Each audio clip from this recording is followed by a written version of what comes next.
So today we're actually going to do a little unboxing and then also give you guys a little update on the 60F. A lot of the tanks around here, a lot of the new ones that you guys have been seeing me set up, I haven't actually been giving you guys a whole lot of updates. So my bad on that. There's a lot of pre-recorded videos that I had to kind of get out first, and a lot of these tanks have actually been up and running for a while now, especially like the 90p, because I know the last time you guys saw the 90p is when I actually planted it and started dry start. Um, and now it's about a month in, so I'll try to start getting more recent videos out for you guys, so you guys can actually see the process on a lot of these tanks. And obviously the 60F, you guys did see the update when I did rescape this for the third time. But today's gonna be an unboxing of, so I made an order of Boost plant. You guys definitely probably recognize them if you've ordered plants online before. They're definitely one of the top people on the internet right now when it comes to ordering plants online. Of course, my number one's always Aquaforest when I can, because it's all 88 tissue cultures, and 88 tissue cultures, you cannot beat them no matter what, because they're just the best on the market. Never had a failure with 88 tissue cultures, and they always just come in so nice. But when I'm getting specialty things like Bucephalandra and some rare species, Boost plant usually, and glass aquas, my two. And of course, because of COVID, Bucephalandra has been kind of hard to get. Actually, really just all plants in general.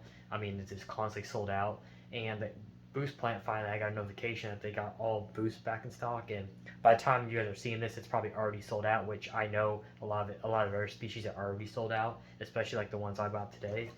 And so yeah, it's been a long wait for a lot of people. Have been waiting a long time for Bucephalandra and a lot of other things to get back in stock. But as you guys know, I planned for this, and there's actually new Bucephalandra already in here that I ordered from actually Glass Aqua, and I'll show you guys that in this video as well. But I did order 4 species from Boost Plant, and so got an unboxing.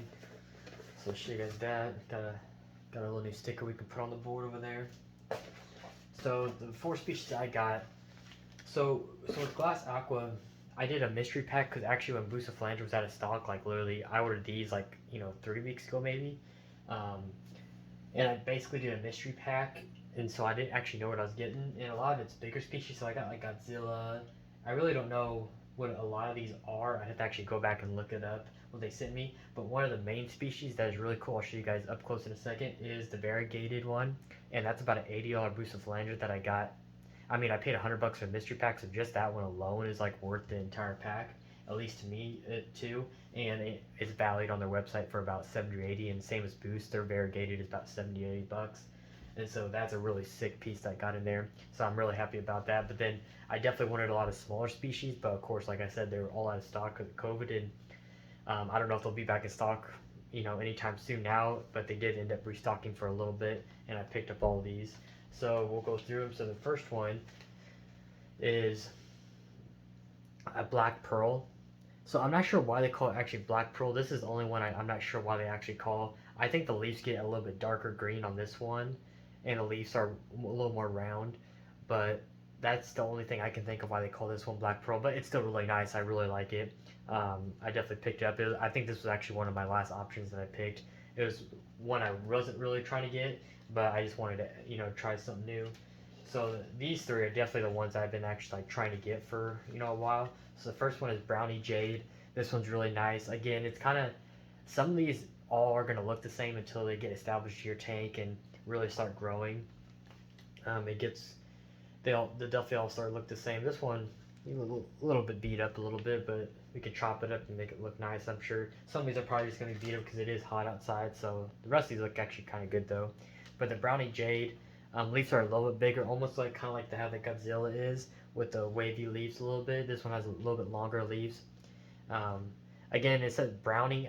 I think, again, if this is another species that gets kind of like a little bit darker, so it does kind of look similar to like the Godzilla that I have in here. So, but I'll have to definitely look the pictures up again and see what some of these are looking like. But, and then this is the main one I was trying to get. So this is mini purple. This one's super sick. So they have basically, they have blue varieties, and they have purple. Then they actually have ones that are called purple blue. They're all kind of similar, really similar. Most of the time you won't even be able to tell the difference. But basically these get like, in the right conditions, and especially with this tank running high CO2, high light, this is basically like the most perfect setup for keeping like high species like this. and to get the the best colors out of these. This basically, if you look it up, and either this will literally get like a hue of purple, which is so sick. So I'll definitely have to put this like somewhere, like maybe actually like in this front tip right here where it kind of goes out. I think this is definitely a species that needs to be like seen all the time for sure. Because if this does color up nicely, this is going to be an insane piece. Um, and then the last one is rainbow. What do you call it? Rainbow frost, that is. So again, I actually didn't know these were actually bigger leaves. I thought these were actually smaller too, but basically rainbow again, like the leaves mainly stay. They'll get kind of like they'll be like some hues of like reds and maybe like almost like a orangish brownish type leaves over time if it really looks nice. But most of the time the stems can get really red on the rainbow frost. And so that's kind of why they call it rainbow, because some of the leaves can get multicolors. It's kind of like with coral. It's like they call something a rainbow, but it's not really like multicolor. It's just usually when they call species rainbow, and especially in the aquarium hobby, it just usually means like two or more colors most of the time, just like multicolor. So it doesn't really literally mean like rainbow, like red, orange, yellow, blue. It's like it doesn't literally mean rainbow, so that's something that people don't know. But it just basically means like two or more colors. Um, but but yeah, some of these the stems will get super red. Like some of these stems, like the Godzilla, their stems get really red. Another species that I have back there that I'm actually not sure what is, the stems get super red on that as well. So they get really sick looking for sure. But yeah, those are the 4 species, so I have to figure out where all I want them. But basically the goal with this tank is basically just having a Bucephalandra forest. Of course I'll have other plants, growing immersed in the back as well and all that. But basically out in this wood area is basically I just want to cover everything in Bucephalandra as I can. I just want to basically have a big just mound of Bucephalandra all over this wood part. So I think it's going to be super sick. And it already looks good right now, so adding all these species that I'm showing you today will make it that much more. So yeah, I'll get these all added, and then I'll come back to you guys and kind of actually give you guys some up close and show you guys, exactly where I put everything, and then also the other species that I kind of was mentioning. So I'll see you guys in the next clip. So I just got done adding all the new Bucephalandra. So when I was doing it, I kind of wanted to like split some of them into multiple pieces and actually like really fill the space out. But at the same time, like I really want to do, like I was saying, a Bucephalandra forest where like I kind of want to like be able to like point out every single species. And so if I get them all mixed, so at least if I keep it each one to like a colony, I can kind of like know each one, actually can keep track of each one. So that's why I did. So I wasn't able to like fill out everything, but I basically just kept one species to an area at a time, which I think will look better anyways. I think it'll look a lot neater once it grows in over time. But I'll go through like the ones I already had. So I truly do need to go back because I think these two are different, because this one actually gets almost red leaves and this one's a lot darker. One of these is Godzilla and something's different, but they look very similar. So I got those two over here, and then also the one, this is I think the same as this one over here. So I do got 2 separate ones over here, but you can see the stems are getting really red on this one as well. If I can focus, there we go. And so I got those 2, and then I also have this big one in the back. Again, I have to actually go back because all these were from a mystery pack, and so they didn't give me names on these, so I have to actually go on their website and actually see exactly what they gave me. But that's a bigger one. I don't know if that one will stay or not. I mean, I don't mind it right there. It is a bigger species, but we'll see. I'll have to actually tuck it back in. It's kind of falling out, but that one's not bad. And I got, again, this one, I still don't know what it is. So these mystery ones, the only one I do know is Godzilla. That's just the only main one I know.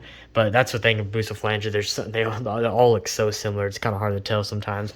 But then, so the new one, so the Rainbow Frost, it was basically just one long strand. So I basically put a whole long strand right behind this wood. So I think that works really nice and looks really good. The Brownie Frost, I just put one right here. So I put one immersed on top of this rock because I was going to grow some Bucephalandra, so I'm going to see how that does. Oh, and I did actually put one right here. So basically the Brownie Jade, I actually put both stems on immersed form. So we'll just see what happens. Just because the Brownie Jade isn't like my favorite one, and it does look really similar to the Godzillas. So that's why I wanted to put it like up here and separate with these. Just because they're kind of similar textures for sure. And then, so the variegated one I was talking about, the really expensive one, so I re-glued that one, so it's actually a little more open now, but you can see how variegated it is, and it already has a couple new leaves, so it's doing pretty well. So it's going to look really sick if that starts filling in. That's like the holy grail of Bucephalandra right there. Really, any species that's variegated is pretty rare, so Yeah, like I said, that's a minimum $80 species just by itself. And then the purple, obviously, like I said, I put the whole colony on this tip, so it's more out in the open. You can see that one for sure, because if that definitely gets the color to its true potential, that one's gonna look absolutely insane. And then the black pearl I put over here by itself on this rock, so I think that's gonna look pretty nice. It'll probably grow along this wood a little bit. So yeah, other than that, like I do want to keep adding more, but again, I need to look at what other species I definitely want. But a lot of them just start getting repetitive. A lot of them start looking the same. But I definitely want to like keep to like smaller species now, because a lot of these bigger species, they're nice, but I definitely don't want to make this tank look a lot smaller than it is. So definitely when you stick to the smaller species, it makes the tank look a lot bigger for sure. So yeah, because the rest of these, like I can still put like some right here. I can definitely put some like in between some of these, but I definitely want it to be like the smaller species, like the purple and the black pearl for sure. So I have to see what other species that are out there. Definitely in the United States, it's kind of harder to get really rare species. If I had an import license, I can get some insane species, but we'll just see. I'll just see what Booze Plant, Glass Aqua, Aqua Force. Aqua Force, it's just ADA, so like most time ADA doesn't have super rare Bucephalandra. They just have a couple of the commons like Red Mini, and the other common ones are just kind of like a plain green. They don't really get too fancy, so definitely have to go to like Boost Plant. Of course, the name Boost Plant, they're definitely a Bucephalandra specialist for sure, so they always carry some of the top end colors that people are looking for. So I'll definitely have to keep an eye out, and of course I'll update you guys if I get more species in. But yeah, this tank's doing pretty good. The immersed, you guys have seen the UNS shallow tank, the immersed form of hydrophila. This is also the same plant. It doesn't seem like, I mean, it's definitely growing, like the new leaves, like you see the new growth's doing fine. But of course, a lot of this old one is starting to like kind of cripple away. But of course, new leaves will come out and be a lot better form and immersed form and look a lot better. But and then also the lot with the other mystery pack order that I got mini bobitis. So I got one right here growing, then I got one immersed going right here, so we'll just see how that takes. And then I also got, there's another hydrophila that I hope that will pop up immersed. And then actually I got a couple stems. I don't know how well they'll do. It doesn't seem like they're doing too well at the moment, but it looks like they're trying to grow immersed right now. But that's actually Rotala, I think it's orange juice is what that species is. It's one of the orange. I think it's orange juice. I forget the other name they call the other one, but it's an orange rotala. So when it grows immersed, the stem gets like almost like a red to orange hue, which is why they call it that orange juice. And the leaves get like pretty round on that one. So we'll just see if that grows out. That'd be pretty nice if it does.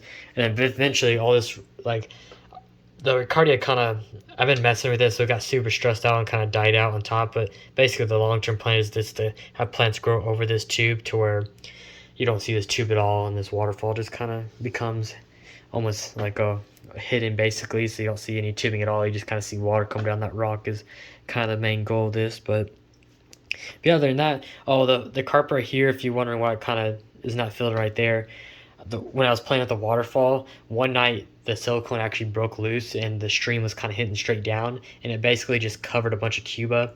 And I went to go